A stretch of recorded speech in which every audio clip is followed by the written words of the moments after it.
One thing common between you and me is our love for art. We all are involved in activities related to expressing our emotions. Hello friends, welcome to the World Art Branding Conclave presents the Neena Singh Show. Our guest for today is the first artist whose work was incorporated into the Museum of Sacred Art of Belgium. Her mastery of the tradition and a capacity to bring out Madhubani painting in contemporary media like acrylic on canvas has made her an ambassador to the modern world of the ancient art. A winner of numerous honors and awards, including a national award, she has been documented by French television and Discovery Channel. A TEDx speaker, she is credited for bringing Madhubani art onto the fine art pedestal and not having it treated as mere folk art or craft. Her grace and simplicity will fascinate you. Friends, our guest for today is Srimati Bharti Dayal, joining us from New Delhi. But before that, have a look at her fantastic art journey.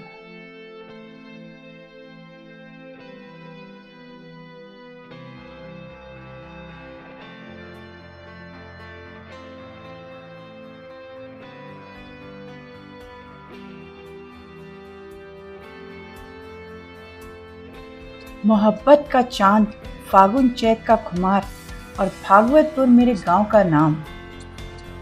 दादी के साथ रुकने का जो भी बहाना मिले कम पड़ता।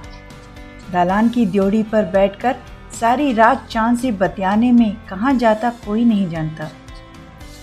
कैसा अद्भुत सानिध्य, टपकते महुओं का गंध का। और वो जाने कौन था जो बिरहा गाता, जाने किसे बुलाता कोई नहीं जानता। कुछ भी भूला नहीं, सब याद है मुझे, बस यही याद नहीं कि कब मेरे नाम के लिखे खतों का पता बदल गया। मैं तो आज भी वही हूँ जहाँ सदियों से थी, मोहब्बत के चांद के साथ कोई नहीं जानता।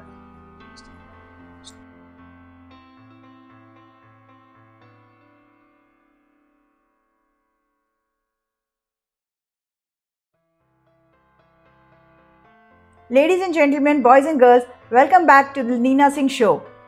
Without any delay, let's meet the most wonderful contemporary Madhubani artist, Srimati Bharti Dayal, who will be joining us from New Delhi.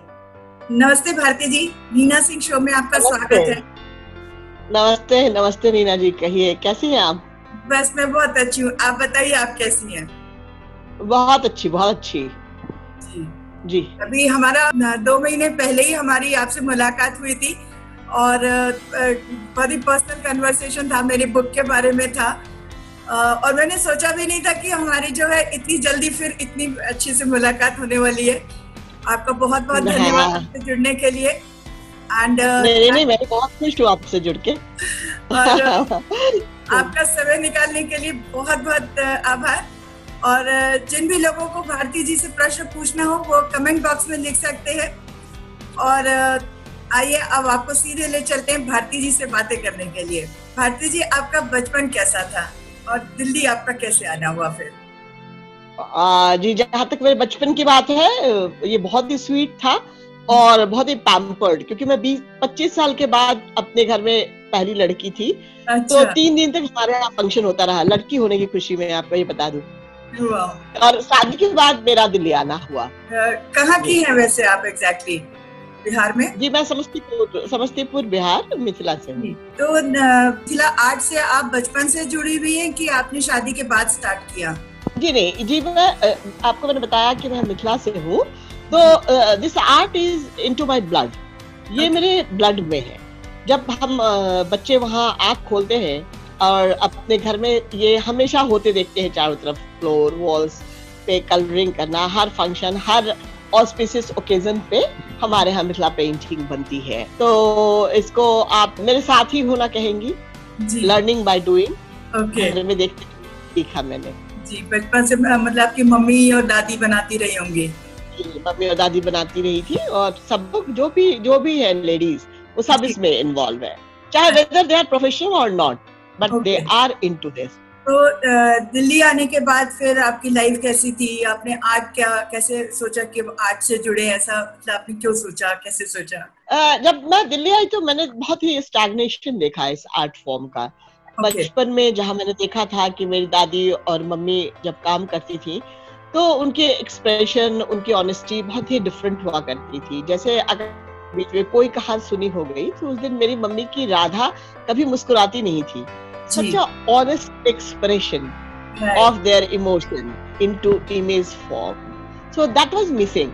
Stagnation का टाइम था, repetition का टाइम था, कॉपीज ज्यादा थे लोग में, ट्रेडर्स ज्यादा थे, आर्टिस्ट कम थे, बहुत कम थे. So that was the situation where I thought कि मुझे I must go back to my roots and understand कि हो क्या रहा है. And आप इसको ऐसे कह सकती है to bring back the glory and beauty of the Madhubani art form. I came into this art form, and somewhere I have unified myself also, the mind, body and soul. अब दिल्ली की जिंदगी आपको बहुत क्योस है यहाँ, तो उसमें आप एक पीसफुल स्टेट पे आना चाहते हो अपनी लाइफ में, and that was this art form which has given me. तो आपने फिर जब वापस जैसे इस कला से आप जुड़ी और गहराई से जुड़ी है बिल्कुल मन और आत्मा से, तो आपके लिए क्या चैलेंजेस क्या थे उस पीरियड में? फैमिली की तरफ से, सोसाइटी की तरफ से, आर्ट कम्युनिटी की तरफ से, अलग अलग तरह के चैलेंजेस फेस किए होंगे आपने, तो उसके बारे में बताइए। सबसे पहले तो मैं देख रही थी कि अपने इस आर्ट फॉर्म को जो सबसे ब्यूटीफुल था, सबसे ब्यूटीफुल बल्कि समवेयर आई एम थिंकिंग कि this is the primitive art, यहीं से सारी आर्ट जो फॉर्म जो है वो डिराइव हुई है।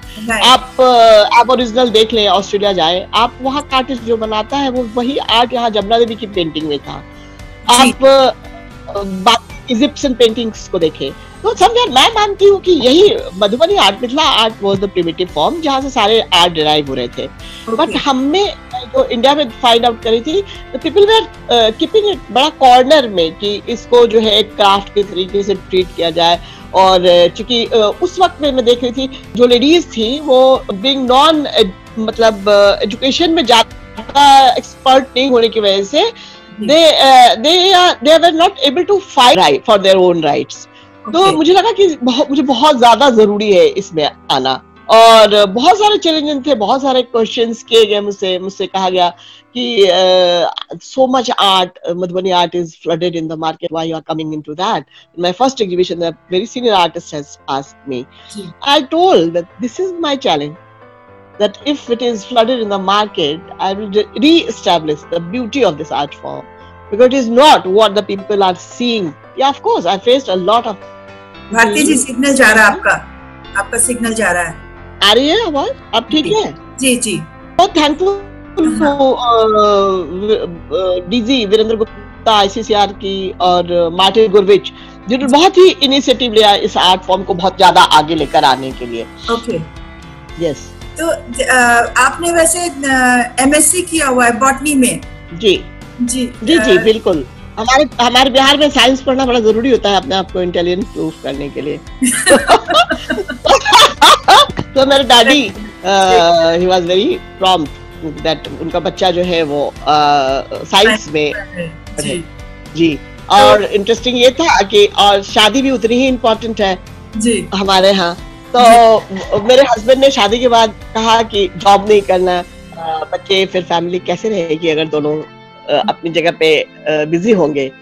Somehow he was right, but I was searching for myself, my body, soul and mind was searching for somewhere where I can find my peace with myself. Right.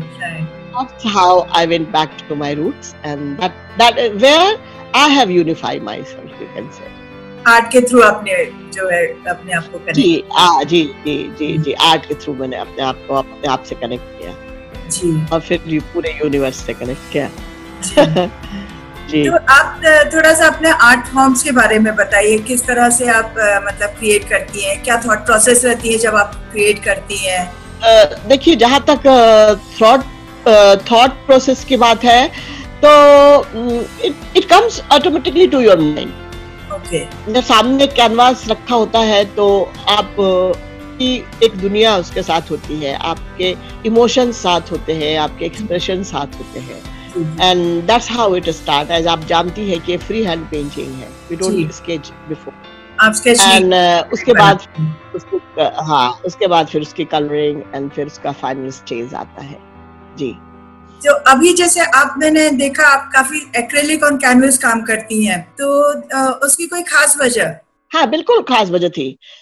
जब मैं आपको बताऊं 2000 के आसपास लोगों ने इसको, जब कुछ लोगों ने ये कहा मुझसे कि ये आर्ट हो ही नहीं सकता, because it is just on the paper and the floor and the wall, and so the acrylic and canvas, you can't use acrylic and canvas. I told yes, we can use. I have just created this new medium to connect myself with the new generation, so that वो इसको एक art form में इसकी पूरी intricacy के साथ में देख पाए, समझ पाए, अपने आप को जोड़ पाए। So that's how I come into acrylic and canvas. और वैसे देखा जाए तो एक्रिलिक परमानेंट भी होता है, ज्यादा परमानेंट भी होता है ना, परमानेंट भी होता है। ऑफ कोर्स, और कुछ लोगों की शिकायत भी थी, जो हमारे बहुत पुराने जितने मास्टर्स हैं उन्होंने होली का रंग इस्तेमाल कर लिया आफ्टर वेजिटेबल कलर्स। मुझे लगता है वेजिटेबल कलर्स जो कम लोगों ने इस्तेमाल किया, फिर उसके बाद उन्होंने कोई एक वक्त था, मैं आपको बताऊं 70 to 80s का, जिसमें लोगों ने बहुत होली का रंग इस्तेमाल किया, जो बाद में फेड होते चले गए। तो एक अच्छे आर्टिस्ट की चीज को संजो के रखना, होली का रंग तो कच्चा होता है ना, तो उड़ जाता है। That's how. तो बहुत सारे ऐसे लोग मुझे मिले जिन्होंने कहा कि उनके पास मान लीजिए कि सीता देवी की पेंटिंग है, but it is now fading, so that was the problem. So in that way also I came into that to make it more permanent. कला के क्षेत्र में जब आपने प्रवेश किया तो आपने मिथिला आर्ट को ही क्यों चुना? मतलब ये कोई खास वजह थी? क्योंकि जिस समय आप दिल्ली में रही होंगी उस समय कंटेम्प्रेरी आर्ट का जमाना रहा होगा और वो पीक पे रहा होगा, तो एक तो ये है कि आप अपने रूट से जुड़े रहना चाहती थी, बट फिर भी आप इतनी अच्छी आर्टिस्ट थी तो आप कंटेम्प्रेरी आर्ट में भी आ सकती थी, तो आपने इसी को क्यों चुना? To bring back the glory and the beauty of this art form. Basically क्या हो रहा था, जो स्टैग्नेशन और जो रिपीटेशन का दौर था उस वक्त में, जो मुझे अच्छा नहीं लग रहा था। क्योंकि मैंने देखा था, मैंने आपको बताया कि जब मैंने ये देखा था कि जब अगर मेरी मम्मी किसी वजह से गुस्सा है तो उस दिन उनकी राधा मुस्कुराती नहीं थी, तो that was such a honest expression of their emotion into image form that was missing. जी, वो इमोशन की मिसिंग हो रही थी। So that's how I came to bring back the beauty and the glory of this art form. I came into this. जैसे आप सही कह रहे हैं, क्योंकि बहुत सारे जो आर्टिस्ट होते हैं वो उनको लगता है कि जो फोक आर्ट होता है is just a simple craft form, उसमें कोई इमोशंस नहीं होते हैं। मतलब वो बाकी जो फॉर्म ऑफ आर्ट होते हैं उसमें इमोशंस हैं, उसमें स्टाइलाइजेशन है, बट मधुबनी आर्ट को वो वैसा नहीं समझते। तो बिल्कुल आप सही कह रही हैं कि इसमें भी उतने ही इमोशंस है। अगर कोई नहीं जानता है तो ये उसकी समस्या है, लोग उसको उस तरह से इसको देखते हैं या इंटरप्रेट करते हैं, या लोग उसको सही ये वैसा ही है जैसे कि 7 सुर है, 7 सुर है, सा से लेके सारे गामा पाधा निशा तक, मगर फिर भी इसी में श्रुति लगाने वाला कोई मोहम्मद रफी है, कोई लता मंगेशकर है, कोई भीमसेन जोशी है और कोई अजय पोहनकर है। जी बिल्कुल बिल्कुल, ये है इस आर्ट के साथ एक्सपेरिमेंट करने का तरीका, जो इसकी खूबसूरती को बढ़ाए, जो इसकी सुंदरता को और आगे लेकर जाए।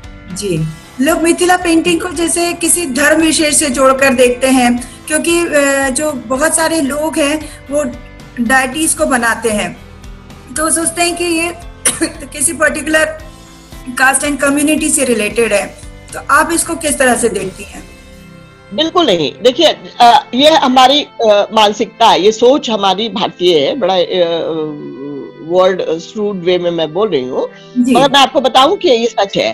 क्यों, जब मैं रोम गई तो वहां जितने भी लोग मुझे मिले, जितने लोग भी मिले, सिस्टीन चैपल माइकल एंजेलो ने जो पेंट किया है, वहां हर आदमी एक बात कह रहा था कि Michael Angelo was divine, he was a divine artist, he was a divine artist. खुद माइकल एंजेलो ने भी माना इस बात को, और उन्होंने बहुत अच्छे से कोट किया कि a very good art is shadow of divine perfection।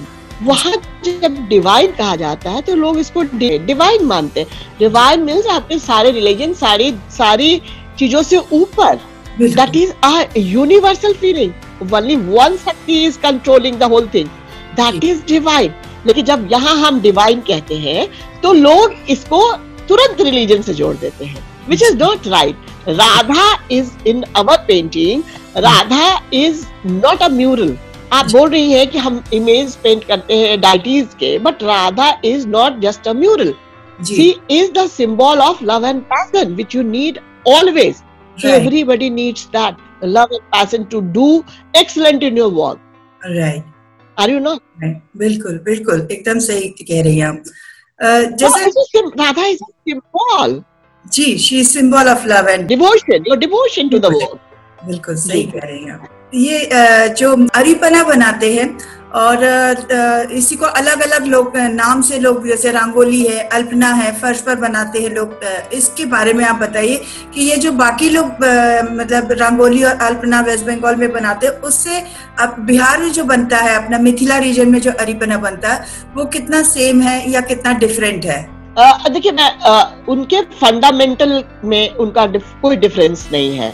They are very similar for the purification of the home and the invitation of the divinity and thankful to the earth.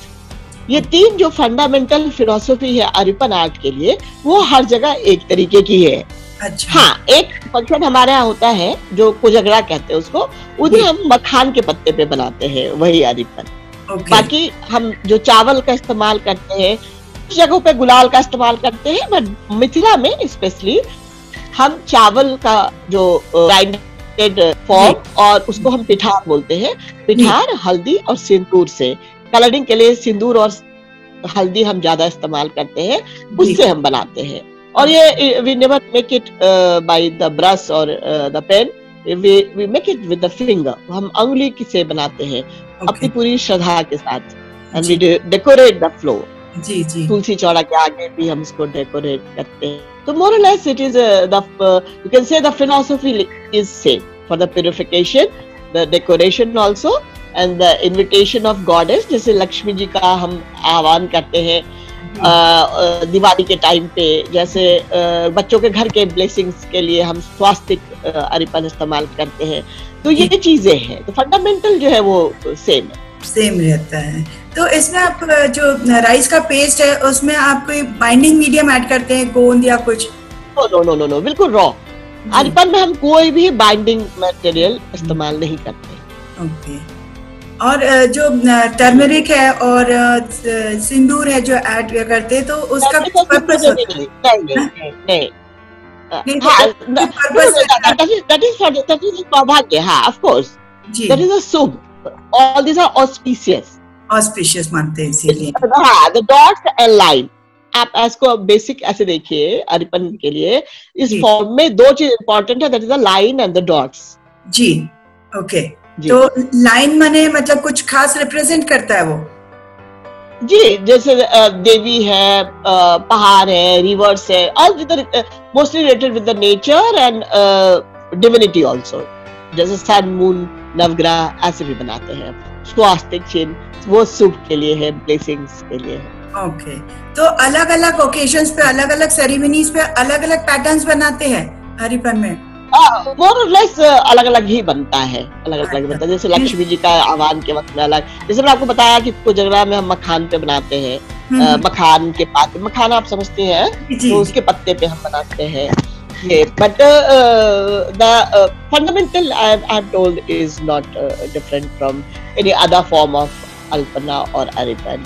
जी, जैसे एक बीच में period आया था कि Mithila art का जो है बहुत ज्यादा कमर्शियलाइजेशन हुआ था, उसकी क्रिटिसिज्म भी बहुत हुई थी, उसकी वजह से उसका जो वैल्यू है, महत्व है, वो कम हो जाता है।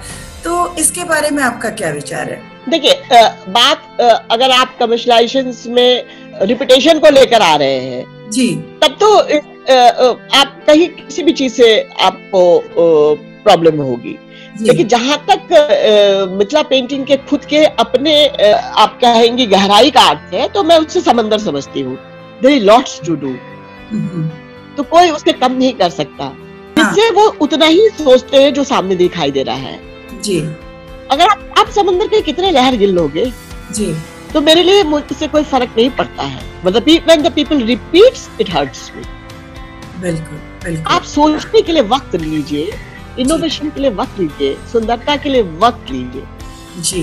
मीन्स एक्सपेरिमेंटेशन बिल्कुल मतलब खुले मन से एक्सपेरिमेंटेशन करना चाहिए, आपका ये कहना है? खुले मन से नहीं, with discipline. I told you with the discipline you have to do. जैसे मैंने आपको बताया कि लता मंगेशकर और भीमसेन जोशी, वो सुर में श्रुति लगाया, कहाँ लगना है इस बात, ये तो बहुत नाजुक चीज है जी, जो बहुत ही खूबसूरती और बहुत ही पेशेंस के साथ करना होता है। बिल्कुल बिल्कुल। डिसिप्लिन के साथ करें तो बहुत अच्छी बात है। Very responsible, you need to be very responsible, right, when experimenting with this art form, because without deviating from the traditional core and the fundamental principle of this art form, you can experiment only. बिल्कुल सही कह रही है। और मैं चाहती हूँ कि बहुत सारे आर्टिस्ट आपको सुने जो लोग मधुबनी पेंटिंग करते हैं और इस चीज की गहराई को महसूस करके काम करें, और उसका जो क्वालिटी रहेगा, उसकी जो एसेंस रहेगा, वो बेहतर होगा। सीरियस होने की जरूरत है। आर्ट को वो तो खैर बिल्कुल किसी भी, जैसे आप मेडिकल के प्रोफेशन में जितने सीरियस हैं, आप इंजीनियरिंग के प्रोफेशन में जितने सीरियस है, टीचिंग के प्रोफेशन में जितने सीरियस है, एज एन आर्टिस्ट भी आपको उतना ही सीरियस होने की जरूरत है। अगर आप उसको हल्के में लोगे तो कोई दूसरा आपके आर्ट फॉर्म को कैसे सीरियसली लेगा? Somewhere the science and arts is the same. You need the same sophistication, same ethics. With when you are touching anything. मेरे कुछ डॉक्टर मित्र हैं, वो बहुत प्यार से मुझे कहते हैं कि I want the hand like you. उतना smooth hand when I operate, I want to be that. बिल्कुल। मैं उनके देखती हूँ, उनके सक्सेसफुल ऑपरेशंस को, तो मेरी अपनी आंखें खुली रह जाती है। such a fine work they are doing. So somewhere we all are together. हमारा ethics, हमारा excellence ही किसी भी आर्ट फॉर्म को या किसी भी science form, even the operation, anything, whatever you are doing, that gives you maturity, that gives you up beauty to that world. अभी आप बराती इंक नामक संस्था से जुड़कर मास्क बनाने का कार्य कर रही हैं, इसके बारे में बताइए। दरअसल देखिए, अभी इस वक्त में कोविड का टाइम था, तो और मैं चाहती थी कि मैं अपने कुछ आर्टिजन्स को हेल्प करूं, so that और उनके प्राइड को रखते हुए, तो मैंने आज बेसिकली ये जो बाराती इंक है वो मेरे बेटे और मेरी बहू की कंपनी है, और मैं कंप्यूटर में बिल्कुल नहीं कर पाती, ना मैं ऑर्डर लेना और ऑर्डर ऑनलाइन देना, ये काम में मैं थोड़ा कम हूँ जी। मार्केटिंग यू कैन से, मैं आर्टिस्ट ज्यादा अच्छी हूँ इससे। तो I asked them to help me to do that. तो उन्होंने, आलाप और श्वेता, इन दोनों ने मिलके मेरे बाकी कामों को संभाल लिया है। तो my duty is to finish the art work, to develop the design and give it to the artisan, so that 20% of the income will go to them, to help them. अच्छी दिशा में आप काम कर रही हैं और बहुत सराहनीय है, क्योंकि आज के समय में आप हैं इस जगह पे कि आप लोगों की मदद कर सकती हैं और आप आगे बढ़कर उनके लिए इतना कुछ कर रही हैं, तो इसके लिए आप बहुत सराहना के पात्र हैं। मैं कहूँगी जो हमारे जीवन का असली महत्व है, असली मकसद है, वो पूरा नहीं होता, उसमें थोड़ा आपको कंट्रीब्यूशन में भी जाना चाहिए। हाँ, आप एजुकेटेड हो तो फैमिली का भी बहुत सपोर्ट होता है। नहीं, फैमिली का सपोर्ट तो खैर है ही है, उसके अलावा विजन आपका रहेगा। फैमिली भी तब सपोर्ट करती है जब आप कुछ प्रस्तुत करो, जैसे आपने अपने बहू से कहा, आपकी बहू ने आके नहीं कहा कि आप ये करो तो हम ऐसा करेंगे, ऐसा नहीं, आपका विजन था, आप लोगों को हेल्प करना चाहते थे, तो आपने एक चीज बताई तो उसने उसमें और कुछ ऐड कर दिया, ऐसा हो जाता है। तो जो अभी ये जनरेशन है, आप लोग हैं, हम लोग इतना पढ़े लिखे हैं कि हम ये सोच सकते हैं कि हम कोई ऐसी चीज करें, एक ऐसा प्लेटफॉर्म दें जिसमें हम भी बढ़े, दूसरा भी बढ़े, समाज को भी लेके चले। और जो जिन लोग लेस प्रिविलेज लोग हैं, उनको आत्मसम्मान के साथ जीना का मौका दें, ये बहुत बड़ी चीज है। बिल्कुल, बहुत बड़ी चीज है, बहुत बड़ी। और जब आप उनको ग्रो करते देखते हैं तो आपको कितना सुकून मिलता है। बराबर, बिल्कुल, बहुत खुशी होती है मुझे। है आज जब मैं जाती हूँ गाँव तो देखती हूँ जैसे और लेडीज लोग, तो when they are smiling, and वो जो प्रेम मिलता है मैं आपको बता नहीं सकती। That is my treasure. वो रिस्पेक्ट जो है, और चूंकि आप उसके बदले में उनसे कुछ नहीं लेती हैं, तो वो सम्मान आप अर्जित करते हो। You are adding value to someone's life, तो यू अर्न रिस्पेक्ट। ऐसा नहीं है कि हम सिर्फ दे रहे हैं, हमें भी रिस्पेक्ट मिल रही है, हमें भी मिल रहा है, हमें भी रिस्पेक्ट मिल रहा है। अंदर की एक हैप्पीनेस है, और वो ग्लो के फॉर्म में देखिए, आपका ही चेहरा देखिए कितना ग्लो करता है। टीना जी, एक बार किसी ने मेरे को बड़ा इंटरेस्टिंग सवाल किया था। उसने मुझे कहा, भारती जी आर्टिस्ट तो बड़े सीरियस होते हैं, बट आपको कभी हमने सीरियस नहीं देखा जी। मतलब ये तो मैंने कहा, मैं सीरियस सब्जेक्ट पे हूँ, दिखाई देने के लिए सीरियस नहीं हो सकती जी। सब्जेक्ट लेकर आइए, अगर मैं आपको सब्जेक्ट पे सीरियस ना मिलूं तो आप बोलिए। भारती जी, देश विदेश में एग्जीबिशन के दौरान कोई ऐसी विस्मरणीय घटना बताइए जिससे आपको बहुत अच्छा लगा हो। और आप जो मुझसे ये सवाल आपने पूछा कि आपकी जर्नी में क्या कुछ ऐसे जो आपको याद हो, तो मैं आपको बताऊं ट्रिनिडाड एंड टोबैगो की बात। वहाँ लोग आप कहीं भी चले जाए, हर जगह आपको लता मंगेशकर और मोहम्मद रफी के गाने मिलेंगे। इसके बावजूद कि दे डोंट स्पीक हिंदी, बहुत इंटरेस्टिंग है, बट हर गाड़ी से आपको इनके गाने सुनाई देंगे। तो मुझे सबसे अच्छा लगा था जब मैं वहाँ, मेरी एग्जीबिशन थी और वहाँ यूनिवर्सिटी के कुछ स्टूडेंट्स आए थे, और आफ्टर पूरे एग्जीबिशन को देखने के बाद उन्होंने Lata Mangeshkar, the language we don't understand but we understand the emotion and that is there in your painting. So that was very you can say very heart touching जी। एंड सेकंड आपको मैं बताऊं, जब मैं लंदन गई तो वहाँ एक लड़की, उसने ऑनलाइन पेंटिंग मेरी खरीदी थी। And she came in the evening, और अकेली सी लड़की, और आके इंडिया की थी बट 6 साल से अभी लंदन में रह रही थी।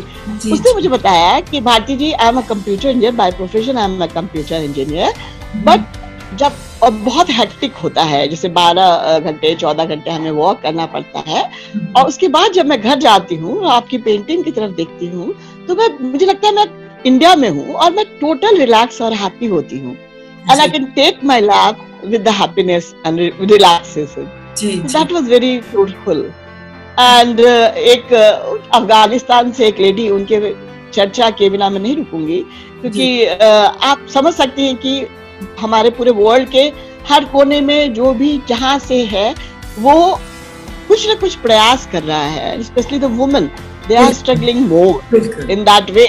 तो दैट लेडी, उनके हस्बैंड की डेथ हो गई थी, आर्मी में थे, उनके 2 बच्चे थे, एंड उन्होंने ऑनलाइन मेरी कुछ पेंटिंग्स देखी थी, तो उन्होंने मुझे मैसेज किया वहां से और मेरे पेज पे कि भारती जी, जब मैं आपकी पेंटिंग देखती हूँ तो मुझमें होप आता है, आई इंस्पायर्ड बाय होप। तो ये this is the beautiful things which I got in my journey into this art form, and that is most beautiful, this is my treasure, you can say. और ये भी हम कह सकते हैं कि एक जो पेंटिंग होती है वो किसी के जीवन को कितना प्रभावित कर सकती है, किसी को एक उम्मीद दे सकती है, किसी को सुकून दे सकता है, बहुत कुछ जो है। इसीलिए अगर कोई आर्ट को जब कनेक्ट करता है, तभी कोई व्यक्ति उसको खरीदता है और अपने घर में लगाता है, और जब वो बार बार उस चीज को देखता है तो उसको एक सुकून देता है। तो ये एक मतलब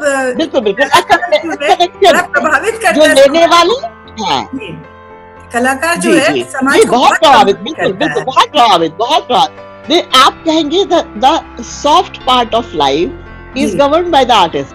बिल्कुल बिल्कुल, आपकी हैप्पीनेस है उससे जुड़ी, और ये लेने वाले और देने वाले दोनों का आपस का कनेक्शन है। मैं बहुत अपने एग्जीबिशंस में बहुत जब आते हैं लोग, तो मैं उनसे यही कहती हूँ, मैं उन्हें कभी कुछ बोलती नहीं, मैं खुद उन्हें, और मैं हमेशा इस बात को मानती हूँ, when my painting start talking to them, then only they can connect with that, and that's the beauty of the thing.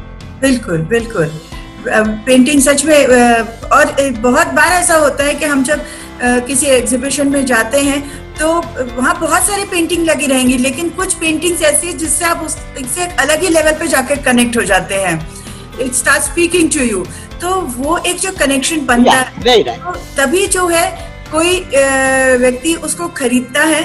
और उसमें ये भी बहुत जरूरी होता है कि जो कलाकार है वो भी उसमें डूब के बनाता है, मतलब अपनी आत्मा के साथ जो है, अपने सोल के साथ जो है उसमें वो वर्क करता है, उसके इमोशंस रहते हैं, और फिर जब वही फीलिंग्स, वही चीजें जब देखने वाले के मन में उपजती हैं, तब जाके वो उस पेंटिंग को खरीदने की सोचता है। तो उस लेवल पे जाकर हमें एक बहुत बड़े आर्टिस्ट ने, हाँ, एक बहुत बड़े आर्टिस्ट ने एक बहुत अच्छी बात कही थी कि वो खरीदो जो आपको खुशी दे, नाम पे मत जाओ। बिल्कुल, और खुशी वही चीज देती है जिससे आप कनेक्ट हो सकते हो।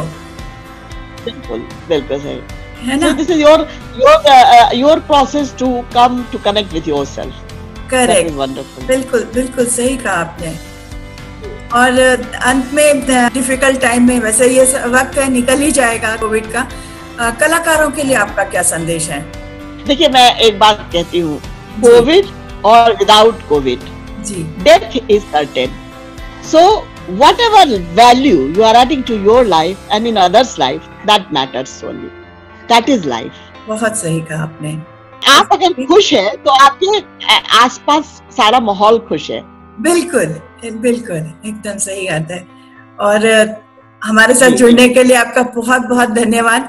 और इतनी अच्छी अच्छी बातें आपने कही, मुझे विश्वास है कि जो भी लोग सुनेंगे इसको तो वो इससे प्रेरणा लेंगे, आगे बढ़ेंगे। और एक बार फिर आपका बहुत बहुत जरूर जरूर जी। So this was Srimati Bharti Dayal from her residence in New Delhi. Now moving to the next awaited section, art tips from Neena Singh. Today's topic is dedicated to a viewer from Durban, Supriya Varanasi, who requested this topic to be covered. The paintbrush. It is a magic wand for the artist who weaves colors across the canvas.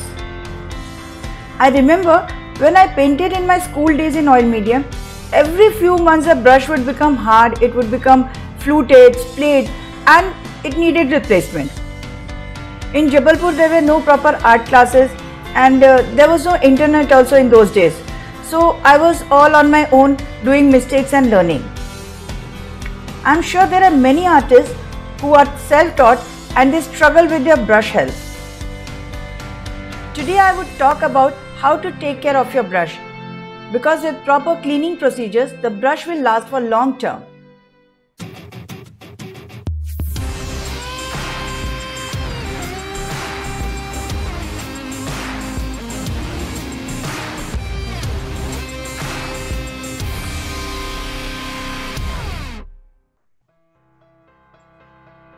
There are different kinds of brush for carrying out different types of work.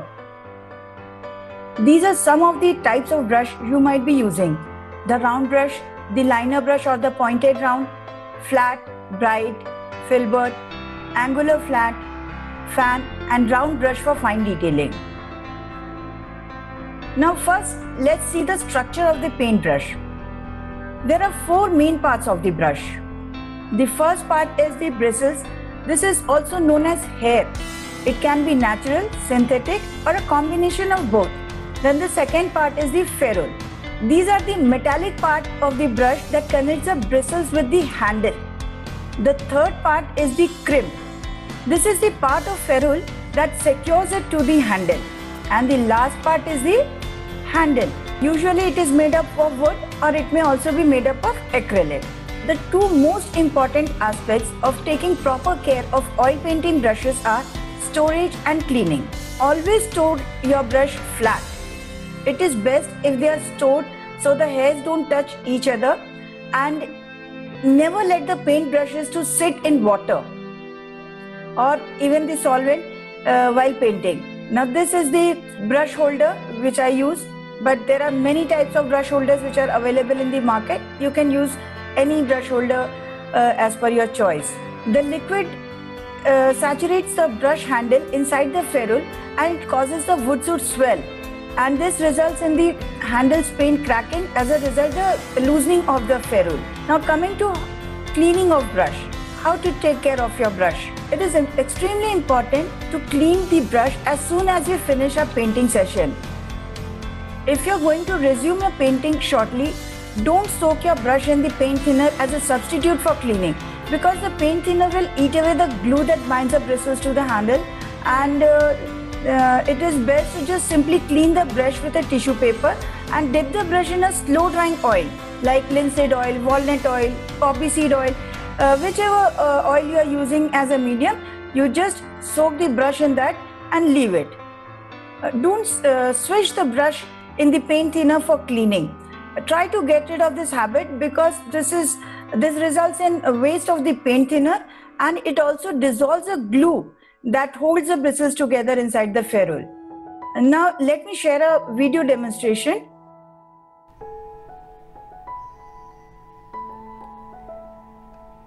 I have just taken few colors for demonstration purpose. When I am making a small painting, the brush width is less, so a small dipper for linseed oil and turpentine solvent is good enough.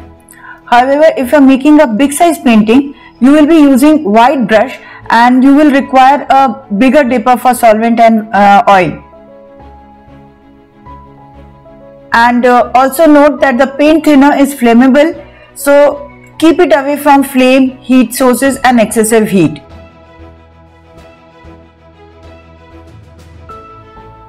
These are my spoiled brush. Some have become hard, some are splayed and fluted, and all due to improper care.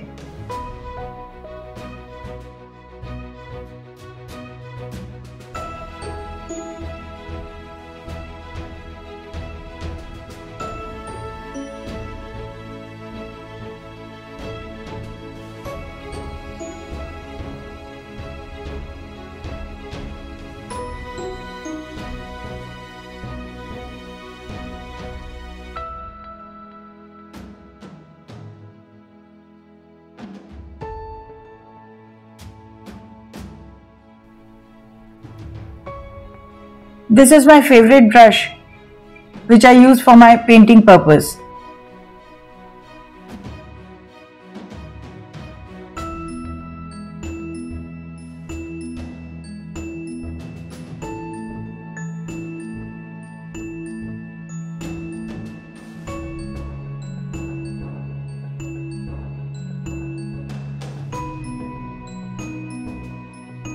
While using the brush, I am always pulling my brush.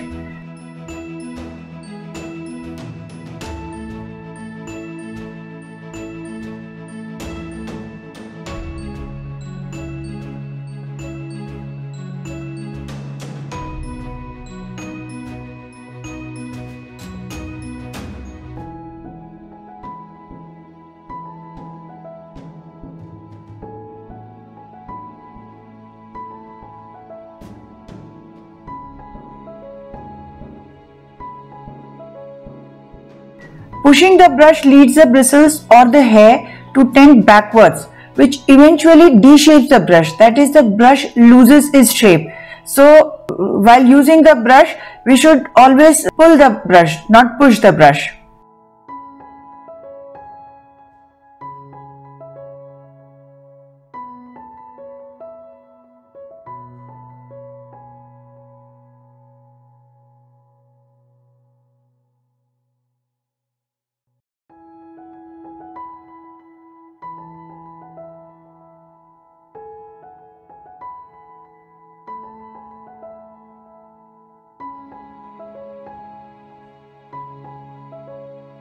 At times, if you require to jab with the brush to produce a certain effect, or while underpainting when you're just blocking areas with fast movements, for this purpose use your old brush. Don't use your best brush for this purpose.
For cleaning, wrap your cleaning rag or paper towel around the ferrule.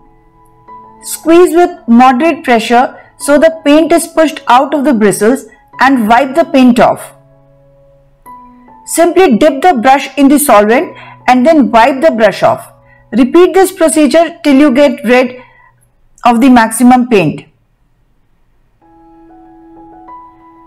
While doing so, make sure you thoroughly clean the hair near the ferrule, because even a small amount of paint left near the ferrule will allow additional paint to accumulate here, and this will result in badly splayed bristles and a ruined brush.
Finally, wash the brush with mild soap and water. First, squirt some liquid soap into one palm, dip the brushes into the soap and brush them back and forth across your palm.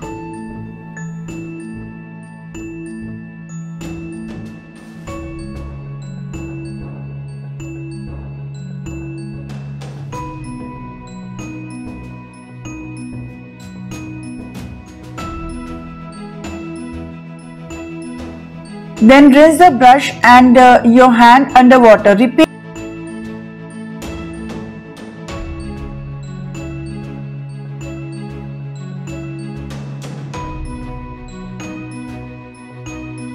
Repeat this process till the lather no longer turns colored.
Finally, Dry the brush thoroughly. This will prevent mildew from growing. Normally, a few wipes is enough. If the brush is thick, you may need to wipe it nicely for a longer time. One tip I would add: how long can you leave oil paint on the brush? Approximate 1 hour, 1.5 hours is enough. After this time, the oil brush is still workable and it can be used. If the break is longer, like a few hours, then you should clean any extra paint from the brush and keep it saturated with linseed oil, walnut oil, poppy seed oil, or whichever oil you are working with. Store the brush in a safe place out of reach of children and pets.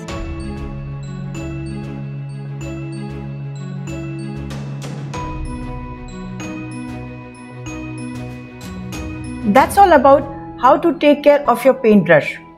If you have any questions, please feel free to write in the comment box.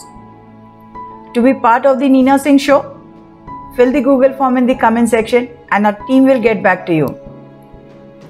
This is Neena Singh signing off till we meet again with a new artist and new story. Stay home, stay safe and keep sending your lovely messages. Thank you.